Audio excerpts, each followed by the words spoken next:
Hello, I'm Jenna Johnson, and this is COVID-19 News.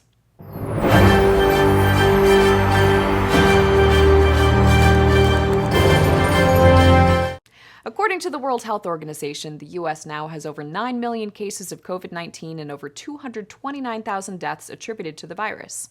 Or to put it in a way Donald Trump will understand, 229,000 people have stopped responding to his campaign texts. Globally, there are over 46.7 million cases of COVID-19 and over 1.2 million deaths attributed to the virus. November 3rd is upon us, and a report by studyfinds.org says that 55% of Americans believe that Election Day will be the most stress-filled day of their lives.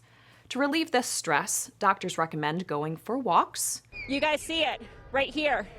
Police officers starting to move some of the crowd. Sadly, a man was just knocked off his feet. Talking it out with friends. Hey guys, hope you're doing well. Just watching my algorithms get crushed.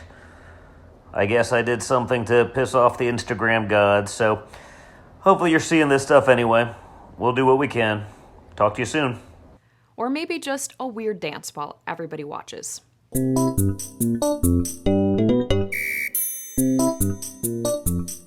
The stress is understandable, considering one candidate seems to encourage violence at his rallies and on social media. Punch him in the face, I'll tell you. If you see somebody getting ready to throw a tomato, knock the crap out of them, would you? Seriously. Okay? Just knock the hell. I promise you, I will pay for the legal fees. I love the old days. You know what they used to do to guys like that when they were in a place like this? They'd be carried out on a stretcher, folks. And you know what? The audience swung back. And I thought it was very, very appropriate. He was swinging, he was hitting people, and the audience hit back. During his presidency, Trump has moved America from a country with Civil War reenactors to a country with Civil War enactors. That's Kyle Rittenhouse, a Civil War enactor. And also, just this past Saturday, a group of Trump supporters in Texas surrounded Joe Biden's tour bus with trucks and claimed they were running Joe Biden out of the state. Running them out of Texas. It is hilarious. I'm about to run out of gas, which I'm sure some of you would love. Look at that! Oh my God! Donald Trump at a rally, instead of condemning the incident, said they were merely protecting him. Did anybody see the picture of that crazy bus driving down the highway that's surrounded by like hundreds of cars? You know, they were protecting his bus yesterday because they're nice. Trump encourages his supporters to commit violence against other Americans, then claims it's protection. That's what mobsters do. Maybe you pay every week for your own protection. What do I need protection from? You know, like protection from accidents or any other naturally occurring unfortunate events, like maybe your store doesn't burn down, maybe your legs don't get broken. Who's to say? I mean, nobody wants their fingers to go missing. Even if you do support the president, it doesn't mean you're gonna get protection. You still might die. If not from COVID, it'll be from hypothermia or heat exhaustion. After a Trump rally in Omaha, Nebraska, attendees were left stranded at night in freezing weather 2.5 miles from their cars. Several days later, it happened again in Rome, Georgia, where people were left freezing and forced to huddle together. Some even required a trip to the hospital. Then, at a rally in Tampa, Florida, attendees overheated, and a dozen of them required a trip to the hospital. Support for Donald Trump continues to run hot and cold. I am not going to apologize for that joke. This week just in, the White House is on lockdown in preparation for the election results. A federal law enforcement source reports that a non-scalable fence is being put around the White House. Early prototypes show that what makes this fence so non-scalable is that it's constructed entirely out of slip and slides. This graphic took 2 hours. In other news, Amy Coney Barrett was confirmed to the Supreme Court last week. The nomination was the first time in 151 years that a Supreme Court justice was confirmed without a single vote from the minority party. It seems that Republicans were more than happy to keep minorities out of it. The confirmation of Amy Coney Barrett to the Supreme Court is for a lifetime appointment or as long as her husband is cool with it. And in this week's segment of What's That Now? John Mattingly, one of the officers who murdered Breonna Taylor in her sleep, is now suing Taylor's boyfriend, Kenneth Walker, for emotional distress. When I heard that, I was like, Was that now?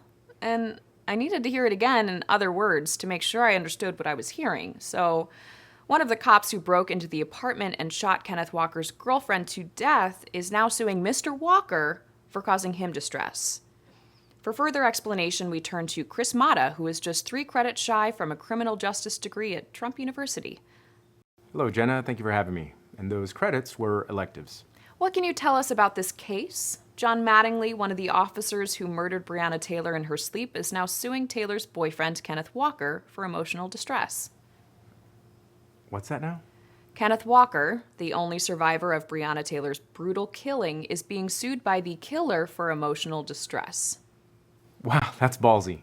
Well, Jenna, I was also 3 credits shy of a psychology degree, and from my almost completed education, I can tell you that a killer can only bring charges like this if he doesn't have a conscience or a sense of shame, where he only thinks of himself. You know when you do something you're not supposed to do, and all the stress you feel because you're afraid you might get caught? Yeah. That's what Officer Mattingly is going through. Put yourself in any murderer's shoes. Getting convicted of a murder where there are multiple witnesses, where nobody denies you did it, and where you don't deny you did it yourself can be very distressing. And the only people who can cause a murderer distress are the surviving victims. If all that's confusing, just think of it like if Lex Luthor were to sue Superman. Criminals wouldn't stress at all if there were no police. In this case, police wouldn't stress at all if there was no accountability. Back to you, Jenna. Thank you, Chris. Donald Trump Jr. went on Fox News to claim that COVID-19 deaths were down to almost nothing. The reality is this. If you look, I put it up on my Instagram a couple days ago because I went through the CDC data because I kept hearing about new infections. But I was like, well, why aren't they talking about deaths? Oh, because the number is almost nothing. Because we've gotten control of this thing. We understand how it works. They have the therapeutics to be able to deal with this. If you look at that, look at my Instagram, it's gone to almost nothing. He made that claim because he doesn't know how CDC reports work.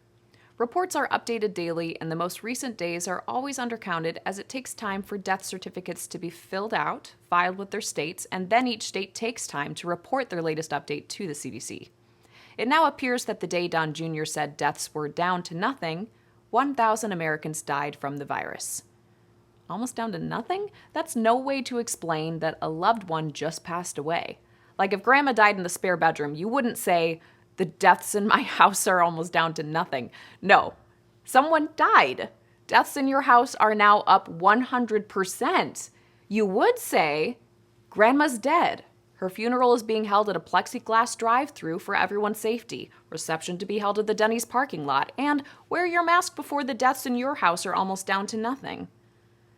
And finally, actress Loughlin began her 2-month sentence in federal prison for her part in the conspiracy to get her daughters into good colleges. Lori played Aunt Becky on Full House and its sequel Fuller House. She has hopes now for a Netflix spinoff of her own, Fuller Big House. What a career she's had. It started like this and ended like this. Just watching my algorithms get crushed.